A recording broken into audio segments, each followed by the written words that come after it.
Hi boys and girls, it's Miss Sandra. So I do have another activity for you today.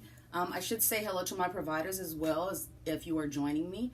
But the activity that I have today has to do with counting, number recognition, as well as some shape recognition, one-on-one correspondence. So before we get started, I would like to do my little welcome hello song with you.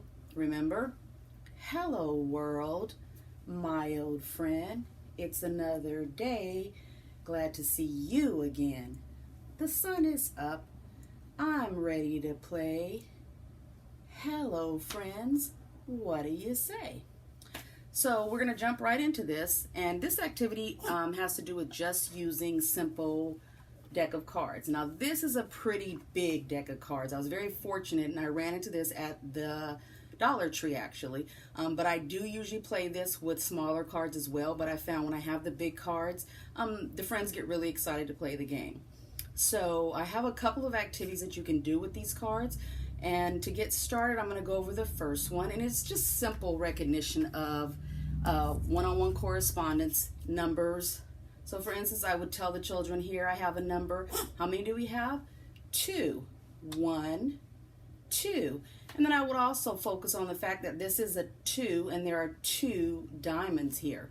And you can do that as well with the hearts as well. This is a familiar shape to them. And so again, I would ask the boys and girls, usually I have them set at the table, and then I deal about 3 to 4 cards out depending on the size of my group. I know there's going to be a variation depending on how old your children are. But again, I would just do counting. 1, 2, 3, 4, 5, 6. So again, and then I would usually follow up with how many did we count, and looking for the children to say that we counted a total of 6, okay? Helping them to remember the last amount or number counted. So that's one activity that I like to do with them.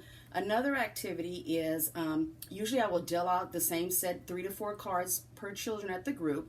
And again, you make it age appropriate for the age of the children that you have. And so what I will usually do is I will tell 2 children at the table, turn over one of your cards, and one would turn over this card, which we would count, and then he would count the card. 1, 2, and then I'd have another child at the table flip their card over, and they would flip over obviously the 6, and then they would count 1, 2, 3, 4, 5, 6.